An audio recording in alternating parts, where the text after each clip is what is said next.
Hello guys, नमस्कार। SP sir classes में आपका बहुत बहुत स्वागत है।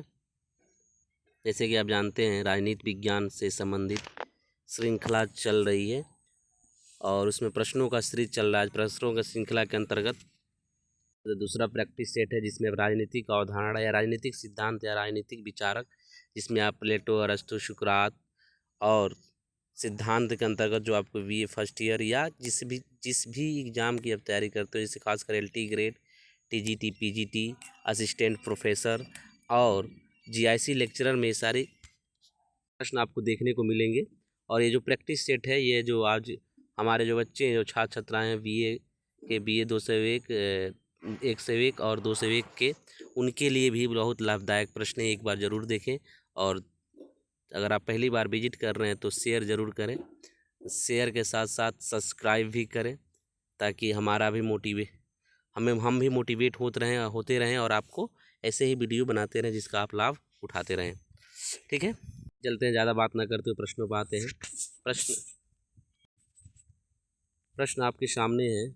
राज्य के आवश्यक तत्व आप जानते हैं, राज्य के आवश्यक तत्व कौन कौन से होते हैं? तो पहली बात, राज्य के आवश्यक तत्व 4 बताए गए हैं और 4 तत्वों को बताने वाले प्रथम विचारक आपके 4 तत्व बताने वाले प्रथम विचारक गार्नर हैं। कौन है? गार्नर है। तो कौन सा तत्व से क्या? जनसंख्या, भूभाग, समुद्र, सरकार, राष्ट्रपति, संप्रभुता, राजनीतिक दल, भूभाग, सी आर्थिक संसाधन, जनसंख्या, सरकार, संप्रभुता, या निश्चित भूभाग, जनसंख्या, सरकार, संप्रभुता। तो आप देखेंगे इसका ऑप्शन नंबर डी सही होगा। किसी भी राज्य को राज्य तब माना जाएगा जब वो उनके पास ये चारों तत्व होगा। ठीक है, पहली बात कि किसी भी राज्य को बनाने के लिए उसमें सबसे जरूरी तत्व भूभाग, जनसंख्या, सरकार, संप्रभुता। इसका ऑप्शन नंबर डी सही हो जाएगा। ये चलते हैं नेक्स्ट प्रश्न पे। अगला प्रश्न, द मॉडर्न स्टेट नामक पुस्तक का लेखक कौन है? क्या option A MacIver, Oppenheimer, McAlvey, MP Follett? तो द मॉडर्न स्टेट के लेखक हैं मैकाइवर हैं। मैकाल्वी के आप किताब का नाम जानते होंगे। इनकी किताब का नाम है द प्रिंस, और इनको आधुनिक राजनीति विज्ञान का जनक भी कहा जाता है। मैकाल्वी को क्या कहा जाता है? आधुनिक राजनीति विज्ञान का जनक। अगर आपसे सिर्फ पूछता है कि राजनीति विज्ञान का जनक कौन है, तो आप उसमें अरस्तु कर सकते हैं। लेकिन अगर आपसे पूछता है कि आधुनिक राजनीति विज्ञान का जनक कौन है, तो मैकाल्वी उसमें सर्वप्रथम नाम आएगा। अगला प्रश्न, ज़्यादा समय न लेते हुए आपसे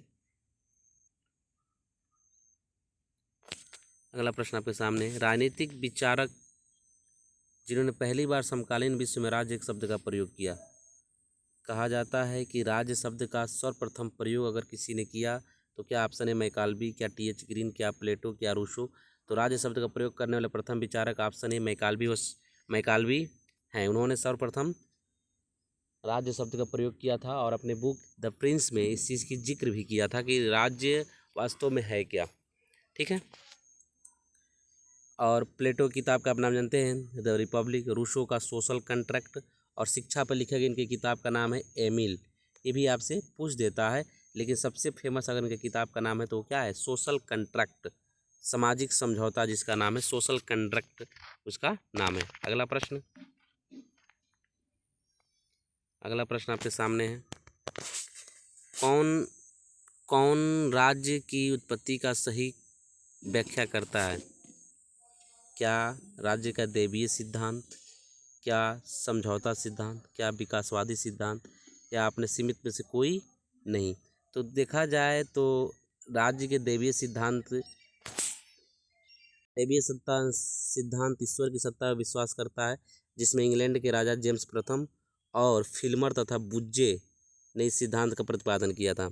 समझौता सिद्धांत हॉब्स, लॉक तथा रूसो। विकासवादी सिद्धांत को सर्वप्रमुख माना गया। ऑप्शन नंबर सी इसका सही होगा, क्योंकि कहा जाता है राज्य का क्रमिक विकास हुआ है। क्या हुआ है? क्रमिक विकास हुआ है, या और यह सर्वमान्य सिद्धांत है। और ये भी कहा जाता है कि विकासवादी सिद्धांत के द्वारा तय किया गया कि राज्य का न कि ये बना है, ना समझौता हुआ है, ना किसी स्वायत्त का अंग है, या सिर्फ और सिर्फ देखा जाए तो यह विकासवादी है। क्रमिक विकास हुआ है इसका, धीरे धीरे राज्य का विकास हुआ है और आगे जाकर आज भी क्या हो रहा है, विकास ही हो रहा है। प्राचीन काल से लेकर आज तक क्या हो रहा है, विकास ही हो रहा है। ठीक है, आइए चलते हैं नेक्स्ट प्रश्न पे। नेक्स्ट प्रश्न आपका है, सामाजिक संविदा के सामाजिक संविदा के अनुसार, यानी सामाजिक समझौता के अनुसार, सिद्धांत के अनुसार क्या राज्य एक नैतिक संस्था है, राज्य एक मानवीकृत संस्था है, राज्य एक प्राकृतिक आवश्यक, राज्य एक प्रकृति स्वायत्त है। तो आप देखते हैं कि राज्य एक मानवीकृत संस्था है। जो संविदावादी हैं, जैसे हाफलाग रूसो कहते हैं, इसको मानव ने अपने स्वभावतः राज्य क्या किया, राज्य के साथ समझौता किया कि राज्य ऐसा होगा। जैसे शक्ति का सिद्धांत, तमाम ऐसे चीज़ों जिसमें अराजकतावादी, जिसकी लाठी उसकी भैंस वाली सिद्धांत काम करता है, उसमें मनुष्य आपस में समझौता करके राज्य बनाने का प्रयास करते हैं। ठीक है, तो इसका ऑप्शन नंबर क्या हो जाता है, 20 सही हो जाएगा। अगला प्रश्न आपके सामने, अगला प्रश्न आपका, एक राज्य जो अपने नागरिकों को अधिकतम सुविधाएं प्रदान करता है क्या कहलाता है? क्या वह समाजवादी राज्य है, क्या वह पुलिस राज्य है, क्या वह लोक कल्याणकारी राज्य है, क्या सर्वोदय राज्य? तो कहा गया वेलफेयर स्टेट वो है जो समाज कल्याणकारी राज्य को कहा जाता है। वेलफेयर स्टेट जिसको बोला जाता है, वेलफेयर स्टेट ज़्यादा अपने नागरिकों के लिए कार्य करे, अधिकतम सुविधाएं दे, अधिक से अधिक लाभ पहुँचाए, जनता के हित में कार्य करे, उस राज्य को क्या कहा जाता है, कल्याणकारी राज्य का। जैसे भारतीय संविधान में हमारा नीति निदेशक तत्व लोक कल्याणकारी सिद्धांत पे क्या है, आधारित है।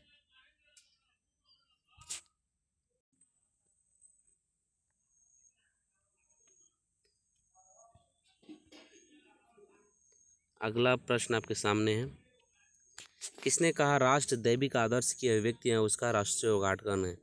बीबी चंद्रपाल, अरविंद, महात्मा गांधी, भीमराव अम्बेडकर, डॉक्टर भीमराव अम्बेडकर। तो आपका ये हो जाएगा राष्ट्र की दैविक आदर्श, इसका ऑप्शन नंबर 20 सही हो जाएगा। कथन अरविंद का, महर्षि अरविंद का है। अगला प्रश्न आपके सामने, राज्य सरकार राज्य का अभिव्यक्त रूप है, व्यक्ति के समान उद्देश्य की पूर्ति करता है। यह कथन किसका है? ऑप्शन ए गार्नर का, मेंडिंग्स का, वंसली का, या लिलाक का। तो ये कथन कहता है कि राज्य सरकार, इसमें ऑप्शन नंबर डी सही हो जाएगा। ठीक है, आइए चलते हैं नेक्स्ट प्रश्न पे। अगला प्रश्न आपके सामने है, शक्ति ही नहीं वरन इच्छा ही राज्य का आधार है, यह कथन किस विचारक का है? तो क्या ऑप्शन है गांधी जी का, क्या ग्रीन का, क्या अरस्तू का, क्या लॉक का? तो यह ऑप्शन आपका ग्रीन का है और राज्य के विषय में ऐसी बात करता है कि शक्ति ही नहीं वरन इच्छा ही राज्य का आधार है। यह ग्रीन ऐसी बातें करता है। अगर आप हमारे चैनल पर नए हैं और पहली बार विजिट कर रहे हैं तो चैनल को सपोर्ट ज़रूर करें। आपका सपोर्ट ही हमारे लिए बहुत बड़ी बात होगी, क्योंकि आपका एक सहयोग इस चैनल से बहुत सारे लोगों को, बहुत सारे छात्रों का सहयोग कर सकता है, हेल्प कर सकता है, और उनकी लिए ही ये वीडियो हम तैयार कर रहे हैं। और उनकी परीक्षा की दृष्टि से देखते हुए वीडियो बहुत ही महत्वपूर्ण है। अगर आप पहली बार सब्सक्राइब कर रहे हैं तो एक बार सब्सक्राइब, पहली बार विजिट कर रहे हैं तो एक बार सब्सक्राइब जरूर करें। ठीक है, आइए चलते हैं नेक्स्ट प्रश्न पे। नेक्स्ट प्रश्न, रक्त संबंध से समाज बनता है तथा कालांतर में समाज से राज्य, यह कथन किसका है? क्या मैकाइवर का, क्या गार्नर का, क्या मैटिल का, क्या टी.एच. ग्रीन का? तो यह कथन मैकाइवर का। मैकाइवर एक समाजवादी हैं और वह समाज को कहते हैं, समाज का निर्माण कभी भी रक्त संबंध से होता है और रक्त संबंध के द्वारा ही कालांतर में राज्य का निर्माण होता है। यह कथन किसका है? तो मैकाइवर का है। चलते नेक्स्ट प्रश्न पे। अगला प्रश्न, राज्य पृथ्वी पर ईश्वर का अवतरण है, कथन किसका है? क्या हीगल का, क्या लॉक का, क्या रूसो का, क्या हाब्स का? तो यह कथन आपका ऑप्शन नंबर ए सही हो जाएगा। ये हीगल का कथन है। हीगल ने कहा था राज्य पृथ्वी पर क्या है, ईश्वर का अवतरण है। ठीक है, यह एक आदर्शवादी विचारक है और इस आदर्श पर चलता है कि इस ब्रह्मांड का निर्माण ईश्वर के द्वारा हुई है और ईश्वर ने ही राज्य का निर्माण किया है और उसी के द्वारा इस निर्माण की ब्रह्मांड चल रहा है। ठीक है, अगला प्रश्न आपके सामने है, यह निश्चित है कि सरकार की उत्पत्ति बल प्रयोग के परिणाम स्वरूप तथा बल प्रयोग द्वारा होता है। कथन किसका है? यह प्रश्न, अगला प्रश्न, यह निश्चित है कि सरकार की उत्पत्ति बल प्रयोग के परिणाम स्वरूप तथा बल प्रयोग द्वारा होता है। कथन किसका है? तो ये कथन क्या कार्ल मार्क्स का है, स्पेंसर का है, गार्नर का है, रूसो का है? तो ये कथन आपका स्पेंसर का है। स्पेंसर ने यह शक्ति के सिद्धांत के संदर्भ में यह कथन प्रस्तुत करता है। कार्ल मार्क्स को आप जानते हैं, इनका वो किताब है दास कैपिटल, ठीक है। गार्नर राज्य का अंत और प्रारंभ है सरकार। रूसो ने का किताब का नाम आप जानते हैं, द सोशल कंट्रैक्ट। अगला प्रश्न आपके सामने, राज्य का सबसे महत्वपूर्ण तत्व कौन सा है? राज्य का सबसे महत्वपूर्ण तत्व कौन सा है? क्या सरकार, क्या भूमि, क्या जनसंख्या, संप्रभुता? तो सबसे महत्वपूर्ण तत्व संप्रभुता को माना गया है। तो संप्रभुता क्यों माना गया है? तो संप्रभुता इसलिए माना गया है कि आप इस चीज़ को समझ सकते हैं कि जब हम 1947 के पहले हम अंग्रेज़ों से क्या थे, गुलाम थे। तो गुलामी के पहले हमारे पास सरकार भी थी, भूमि भी थी, जनसंख्या भी थी, लेकिन ये संप्रभुता नहीं थी, यानी स्वयं निर्णय लेने की क्षमता नहीं थी। यानी हम अंग्रेज़ों के निर्णय के आधार पर अपनी सरकारों को चलाते थे और देश को चलाने का प्रयास करते थे। लेकिन 1947 के बाद जब देश आज़ाद हुआ तो हम स्वयं निर्णय लेने लगे कि हमारे आंतरिक या बाहरी कार्यों में कोई भी देश निर्णय नहीं ले सकता। इसलिए हम क्या हो गए, संप्रभु राष्ट्र। इसलिए संप्रभुता का महत्व है, ठीक है। ये नेक्स्ट प्रश्न में चलते हैं। जिन्हें हम सभी सही तौर पर अधिकार करते हैं, वास्तव में सही तौर पर कहलाए जाने वाले कानून की रचनाएं हैं। ये कथन किसका है? परिभाषा किसका है? क्या हाब्स का, हीगल का, बेंथम का, लॉस्की का? तो अधिकतम व्यक्तियों का अधिकतम सुख बेंथम का, उसी संदर्भ में कहता है। इनका एक सिद्धांत था, अधिकतम व्यक्तियों अधिकतम सुख के बारे में बात करते थे। बेंथम का कथन हो जाएगा। अगला प्रश्न आपके सामने, जेल सुधार किस राजनीतिक विचार ने प्रस्तुत की थी? प्लेटो ने, अरस्तु ने, बेंथम ने, रूसो ने? तो ये आपके बेंथम हो जाएंगे, सी, ठीक है। आगे चलते नेक्स्ट प्रश्न पे। मनु द्वारा प्रतिपादित राज्य की उत्पत्ति की दैवीय सिद्धांत में राजा के किसके अधीन माना जाता था? तो कहा राजा के उत्पत्ति ईश्वर के अधीन माना जाता है। यानी मनु कहते थे कि ऊपर ईश्वर और नीचे राजा प्रजा के ईश्वर के रूप में कार्य करता है, यानी ईश्वर के अधीन रहकर कार्य करता है, उसके दूसरा कोई व्यक्ति नहीं हो सकता था, ठीक है। अगला प्रश्न, किस भारतीय आधुनिक चिंतक को मनु के नाम से जाना जाता है? तो फिर डॉक्टर भीमराव अम्बेडकर को मनु के नाम से जाना जाता है, ठीक है। आइए नेक्स्ट प्रश्न में चलते हैं। फॉरवर्ड ब्लॉक की स्थापना किसने किया? सुभाष चंद्र बोस, रास बिहारी बोस, जयप्रकाश नारायण, एम.एन. रॉय? तो फॉरवर्ड ब्लॉक की स्थापना सुभाष चंद्र बोस ने की थी, ठीक है, सिंगापुर के आसपास। अभी प्रश्न भी है, नेताजी सुभाष चंद्र बोस आज़ाद हिंद फौज का गठन किया गया था, कहाँ पे किया गया था?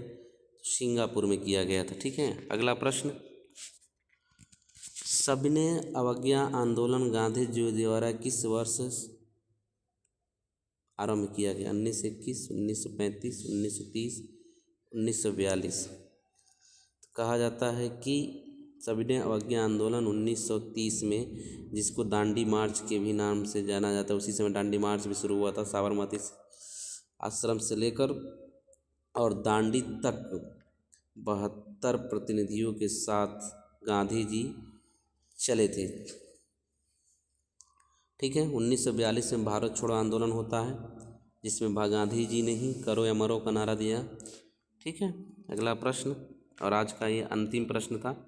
आपको ये प्रश्न का श्रृंखला कैसे लगा एक बार कमेंट सेक्शन में ज़रूर बताएं, और हमें मोटिवेट करें, चैनल को मोटिवेट करें। आपका सहयोग ही, सभी के सहयोग से यह प्रश्न की श्रृंखला आपके लिए मैं लेकर आया हूँ। कैसा लगा एक बार ज़रूर बताइए। बहुत बहुत धन्यवाद। जय हिंद, जय भारत, धन्यवाद।